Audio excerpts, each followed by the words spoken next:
Hello everyone, hope you're doing well. Today we're back in War Thunder and it's time to have a look at another developer Q&A or answers from the developers. Now generally BVVD is doing these Q&As and he's back for another one. Good old Vyacheslav Bulanikov, who is a War Thunder producer, is back answering the community's questions. Now it's been kind of interesting this month because one thing that has been missing is the pass to developers stuff. It seems like the forum posts which are passed for consideration haven't been passed for consideration yet, so there isn't a group of them. So I'm kind of waiting on that to see if that happens this month. I hope that it does, but we still have a ton of stuff to go over when it comes to War Thunder, especially now that we'll be ramping into the next update after the economy changes that we just had, which I think are some of the best in War Thunder's history. So anyway, what is great about this Q&A is that it talks about armored vehicles, aircraft, helicopters, and also naval, and even others. So there's a little bit for everyone, which is something that, for me, I think is, required when it comes to these developer Q&As. Unless it is specifically about a certain area, it's nice to see all areas covered. So we're going to be going over every single question, giving my opinion, and also making sure that you know what the developers' answers are. So the first question is, would it be possible for the well-known Bob Semple Tank to be added into the game on a tech tree, or perhaps as an event vehicle? It is a vehicle that many members of the community would be very happy to see added to the game in some form. Now, the good old Bob Semple. The answer is, at this moment, we have no plans for this tank, which isn't really a surprise, since if the Bob Semple was ever added to the game, it would be completely useless. Now, you may be asking yourself, what is the Bob Semple Tank? Well, it is the New Zealand creme de la creme when it comes to tank design. They did actually create a few other tanks as well, which would fit the game a hell of a lot better, but this is the Bob Semple. This absolute monstrosity. It was built in the 1940s to 1941, and it was designed for some incredibly specific reasons. It is known as one of the only tanks that New Zealand developed through that time. 3 of them were built, and as you can see, it, heavily takes from old First World War designs of the idea of an armored tractor. Now, there is actually a great article on Tank Encyclopedia about this. It goes into the history of why it was created, who Robert Bob Semple is, the actual designer, and also all of the characteristics of it. The main characteristics that should be interesting to you as an individual was that this thing was armed with 6 303 Bren light machine guns, and that was it. So if it ever gets to War Thunder, it wouldn't be able to kill anything apart from trucks. And also, it was proposed to add a 37mm to it. So basically, as you can see, have the 37mm right here, which looks completely ridiculous. But it never actually got fitted. So you're pretty much just looking at a box with tracks which had machine guns mounted all over it. And therefore, you can understand why in War Thunder this wouldn't really work. What is surprising is the size of this. Something that I was incredibly surprised by was that this is approximately 18 tons because it had the 2 tons of armored plate or corrugated metal, as you can see all over this area. Now, even though it had a bunch of corrugated metal all over it, you have 0.5 or 12.7mm of manganese steel in a V corrugated form, backed by 8mm of steel plate. So you don't have a ton of armor on this, it just looks quite impressive in its boxed form. On top of this, it was able to go 7.5 miles per hour thanks to its engine, which of course was an engine which didn't have a ton of power in it. The 6-cylinder Caterpillar diesel, 95 kilowatts, 127 horsepower. It was also given as a 108 horsepower flywheel and a 96 horsepower drawbar. had a crew of 6, showing how, First World War it was. And because of this, obviously the design never really got crazy further. And after tests in 1941, it was seen as interesting, but kind of completely useless.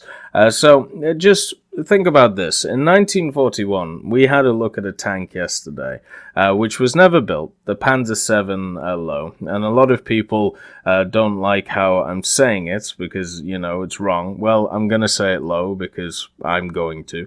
Sorry. When it comes to the Low, it was designed in 1941. The Tiger tank and the Panther tank were also designed around these areas, and New Zealand was just sat off by itself creating this, which is just one of those wonderful things. But in the terms of War Thunder, it really isn't useful. Right? If we just look at its combat effectiveness, its machine guns would be able to do nothing. It's incredibly slow. It's just a box with no armor. So even at the lowest of low BRs, it would be useless. Now, a lot of people want it added for the novelty factor, and I definitely think through an event that could be done, kind of like similar to a PO2, but at least a PO2 has a use. This would just be depressing to see if it was on your team and you were actually trying to win. So yeah, I can understand why they have absolutely no plans for it. It's been some time since we heard any news on further Japanese heavy tanks. Are there still plans to add more? Is there a lack of info? What about the OE being added as a rare event machine? Now, I know a lot of people say the OI. I say the OE just because, once again, it's easier. The answer, and I also believe it's the correct pronunciation, I might be wrong about that.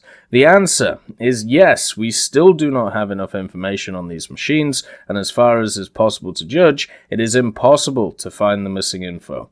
There will be too much room for guesswork and paper design, which we would like to avoid. Well, that's going to annoy a lot of people, but I agree with the decision. As you know, personally, I am not in favor of paper vehicles, whether it's aircraft, whether it's ground vehicles, and the reason for this is because the stats can be manipulated up to the point where it is a completely foreign vehicle. On top of this as well, because the stats can be made up, you can technically make a completely balanced vehicle, but when it comes to historical reporting on bugs or trying to change the vehicle to be able to fit a historical backing, you can't do it. It's the same issue I have with the top tier tanks, where let's say you go and you want to bug report the Abrams reload speed, or the Abrams armor, or the gun, or maybe the traverse, or anything like that. You can provide as much information as you want, but at the end of the day, the team behind it can say, sorry, our interpretation is different. Because this information is classified, we are guesstimating, therefore you have no bearing here. This was one of the major reasons I never wanted stuff such as the Abrams or such as the Challenger tank to be added, but well, here we are. So there is at least a bit more basis with stuff like the OE and all of that stuff in the common day compared to, a few years ago.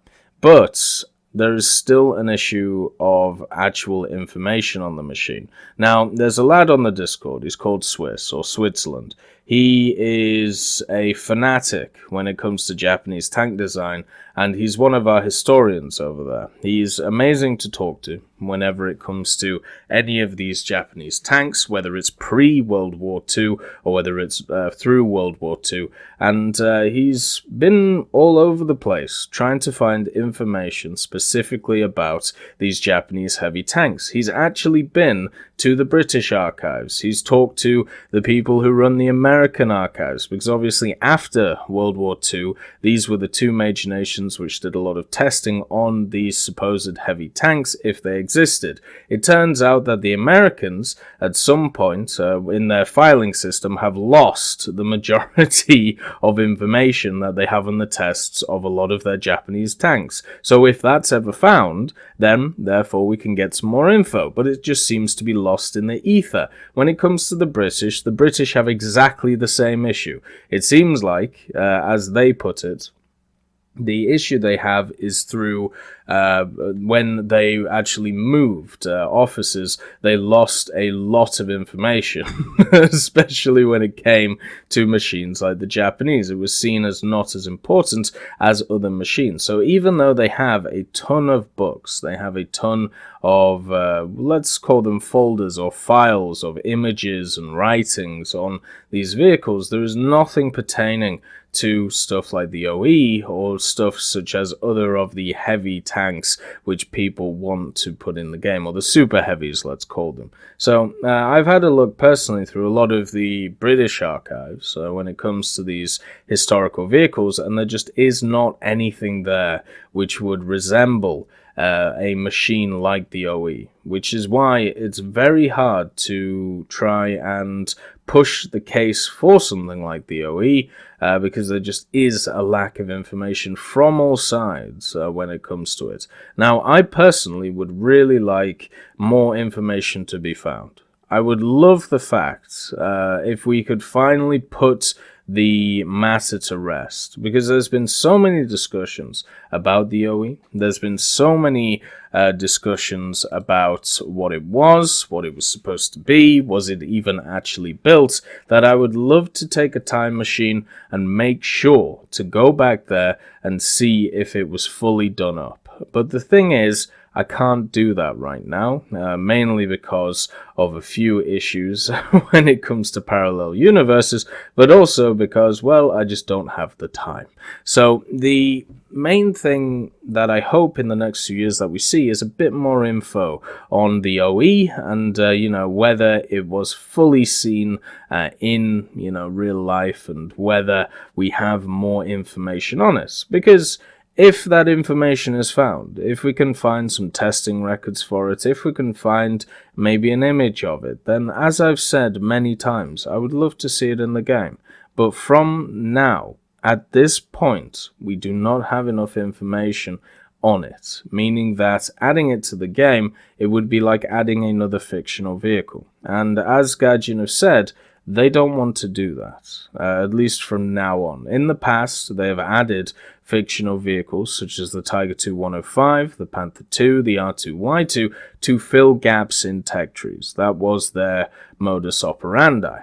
And with the OE, there can be the case put forward that this would fill a gap in the Japanese tech tree down a heavy tank line, which right now doesn't really exist. We've also got the Hori production, which is also sat in, let's just say, development doldrums, since to me, the Hori production is another fictional vehicle. It was never fully created in how we see it in the game.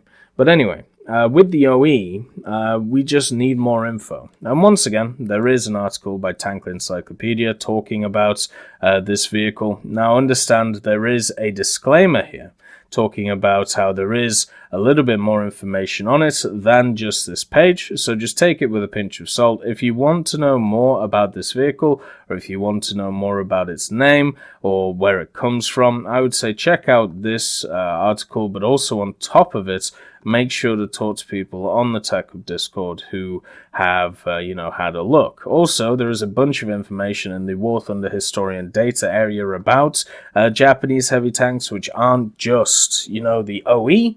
Instead, what we have is, a bunch of other designs and other things which were actually built, such as, I believe the Japanese had a very similar vehicle to the A1E1 independent, or it was some form of tank which was similar to that. So it was either an exported version where they brought it in, or they reconstructed one. There's just a lot of really interesting stuff when it comes to, the Japanese ideas of heavy tanks. But unfortunately for now, when it comes to this OI or OE, hopefully in the future we see a little bit more from it. And it looks like in War Thunder, the dream is about dead. You mentioned plans for the C1 Pre-Series for Italy. Does this mean a prototype early series of Leclerc is also possible soon for France, as they will really fall behind? Answer. We have already said that we have more sophisticated and modern French tanks than the AMX-40 in development. When? Look forward to the publication of future development blogs. So there is going to be a new top-tier French MBT when it comes to update 1.89. That's the way I'm reading this, and you've basically got three options. You got the AMX-32. This would actually be a downgrade from the AMX-40, therefore it would be a kind of a surprise if that was ever added. Then you've got the Leclerc, and then you've got some form of prototype Leclerc, whatever you want to put it in, whatever you want to put in that regard. So the Leclerc is the obvious option. It is a interesting tank, let's put it like that. Pretty much you have an auto-loading system on top of a 120, on top of a machine which makes all European tanks look exactly the same. Like when you look at the Leopard, when you look at the Leclerc, when you look at the Ariete, they all to me look incredibly similar, which is normally, it shows that the standardization of either NATO or just tanks in general shows, they've kind of worked out what design works for them, I think is the best way of putting it. But with the Ariete, it just doesn't really, fill me with a ton of confidence to just, bring it into the game in a big way. But it is obviously another one of these vehicles that is fully classified, meaning that there is literally no way of knowing its armor. So anybody who tells you that they know the armor of it, please just tell them to go away. It does have a 4-man crew, so maybe it doesn't have the autoloader. I might be wrong about that. Which one? Why am I looking at the Ariete? As I was saying, yes, Charles Leclerc. No, god damn it. This is the new, here we go. This is the Leclerc. That's a little bit of poetic irony right there. But there we go. There's the Leclerc. It's got a 3-man crew, the commander, gunner, and driver, showing that it does have an auto-loading system in it, and of course the French with their wonderful hats. Gotta love the hats in it.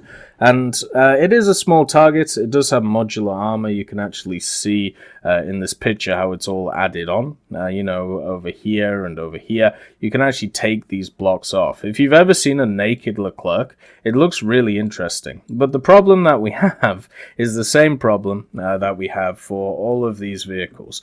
The fact that it sits in a place of... sits in a place that we don't know its full values. We don't know the full values of its armor.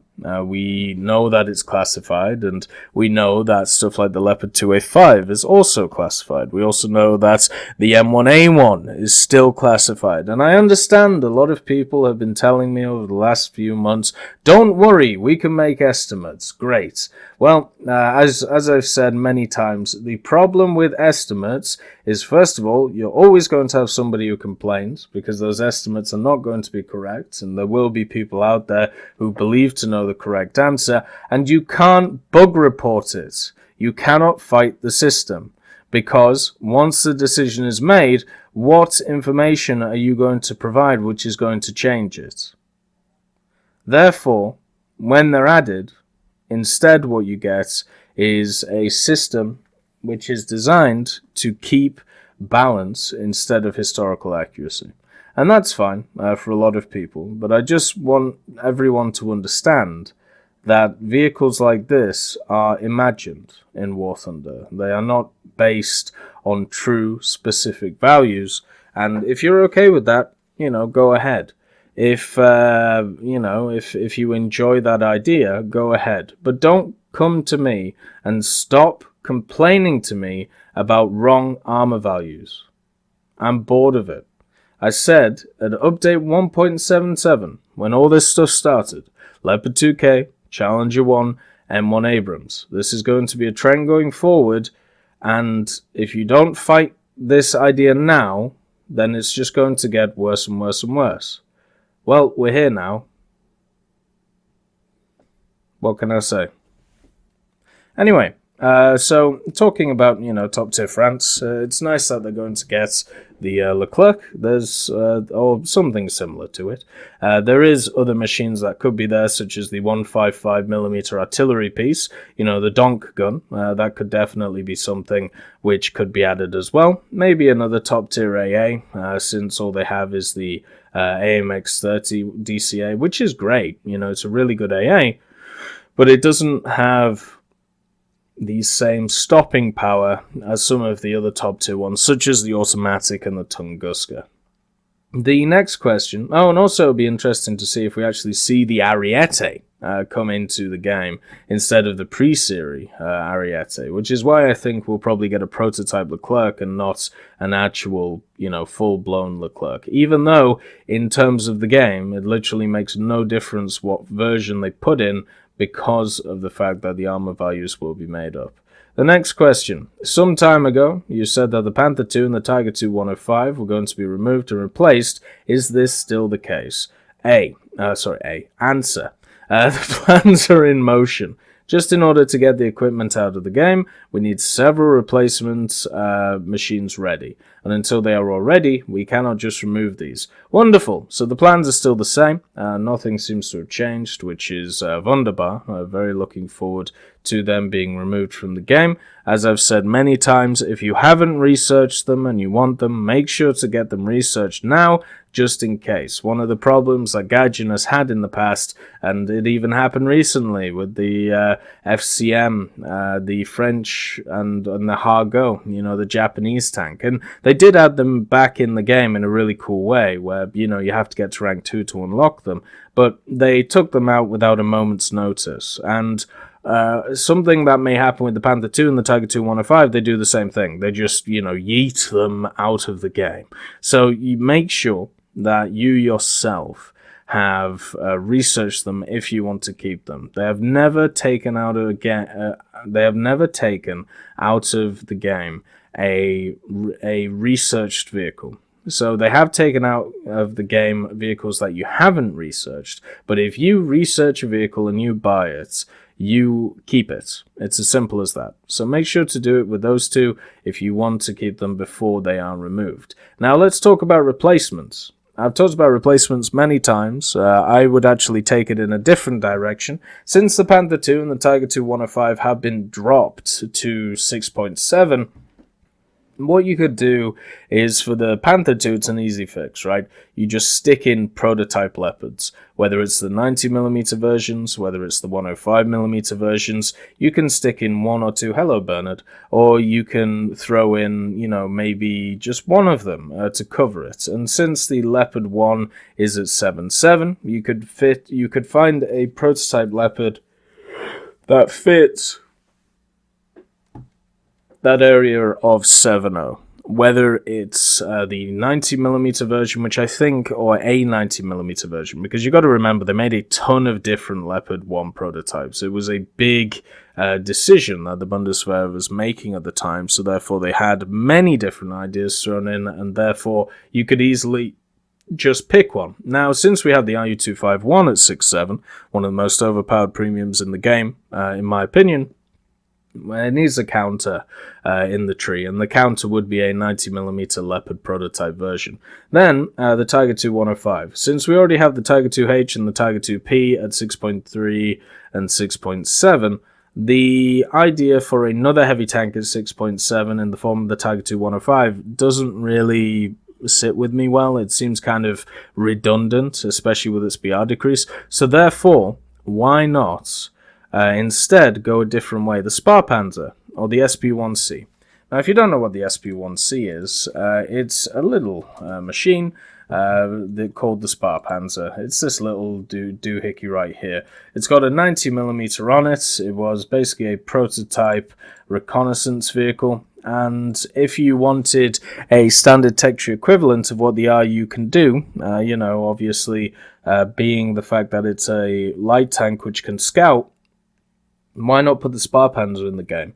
It's lightweight, it's maneuverable, it's small. It would be great in that scouting role, and with the 90mm, it would also pack a punch in being able to annihilate targets. So for me, when I think about a replacement for the Tiger II, instead of going for just another heavy tank, I would go the complete opposite way. Now, this would mean that the RU-251 would not just be the only scout around 6.7 for the Germans, meaning that you open up more mechanics to the standard tech tree players. It would also give you a lot more variation in what you can play at that tier. It is definitely an idea that if you look at the statistics, at least on Thunderskill, the German teams around 6.7 are not doing too well. And I think this is just mainly down to them getting out-bruised. The Tiger IIs back in the day were great bruisers. You could run at people, you could do a lot of damage. But then, the big boys came home to roost. The T-29, the T-34, and the T-30 decided to turn up in a big way. And what this meant is, of course, they could just run over Tiger IIs. So a different idea needs to be put in, and I think that idea should be scouting, should be a bit more of flanking, should be a little bit more speed, and with the Leopard 1 prototypes plus the Sparpanzer, this can definitely be done. The B1 Centauro has further variants yet to be explored. Are the 120mm gun and SPAAG Draco variants possible? The Draco has a similar weapon system to the automatic. Answer: we do not exclude the possibility of these machines. I don't think, personally, we need another system like the automatic. The automatic is good enough by itself, and the B1 Centauro, I think, is also a very fun vehicle. I've definitely had mixed signals with it, and what I mean by this is, while upgrading it, the biggest issue with the Centauro is the same issue a lot of 105mm machines have. It is the fact that it really doesn't like killing stuff with its saber. But once you get the Heat FS, everything becomes a little bit easier. There's also the fact that it's 8.0, so a lot of the time you get up-tiered into 8.7, and T55AMs are just very hard to deal with when you're in a Centauro. And since, as we talked about the other day, at 8.7, there is definitely a form of premium meta going around, the Centauro just gets hard countered by a T55AM. There's no other way around it. So, with that said, this doesn't mean that up-ranked Italians don't need a little bit of support. I think more vehicles is always best. I would much more rather work on the rank 3 and rank 4 area, though. For Italy, I think that needs a lot more bolstering before we get more of these crazy AA machines, or the 120mm version of the Centauro, which I believe is the more modernized version. But if you want to know what the Draco is, this is the Draco. Pretty much take an automatic turret and just stick it on a Centauro chassis, and, Bob's your uncle. That's what you get. So, it's a monstrosity which takes two ideas and just picks them together. I actually think it will be worse than the automatic, just because of the fact that it'll be a larger target. And also, you won't personally be able to get the gun on target before the enemy sees you. So this is something which goes back to a lot of ideas. You can kind of see it with the OE. With this, the turret is mounted in the center. Now imagine if the turret was mounted here, and you were coming around a corner. You would personally have to get all of this area out before your turret is able to shoot back, right? But if your turret was mounted on the front, you could easily corner peek. So what a lot of people do, if you have a turret on the back, you'll angle to side scrape against the wall, and then you will side scrape out. This means that personally you have less time where you are exposed, and also to get gun on target. So with this machine, you kind of have the same issue where it's mounted on the back, so you'd have to fly around the place in order to not get shot. I would personally, as I said, much prefer some lower tier machines, but I can understand why people would also enjoy this. I think this will eventually come to the game. I just don't think it's necessary right now. Since Japan is rather limited for choice, do you have any possible vehicles in mind for a rank 5-6 SPG? Perhaps the Type 75 155mm howitzer or the Type 16 tank destroyer? The answer: yes, almost all Japanese post-war armored vehicles, and there are not so many of them, are considered for introduction. We are already working on some. Wonderful. So the ones which I hope they're working on is the STC and also the STA3 and A4. Now, we talked about the STA3 yesterday. It's pretty much just an STA that you see in game, but it has an autoloader on it, which, sounds wonderful. The STC is obviously the Type 90 prototype. There's also the Type 10, which would actually fall more in line with the Type 16, but the Type 16, even though it's a very late vehicle. I'd just like to thank B. Young, Blackie, Daniel Stanton, Dyslexic Child, Martinez, Matati, Moxie, Nito, Nick Graham, Alobralo, and Super Cacti for supporting me on Patreon.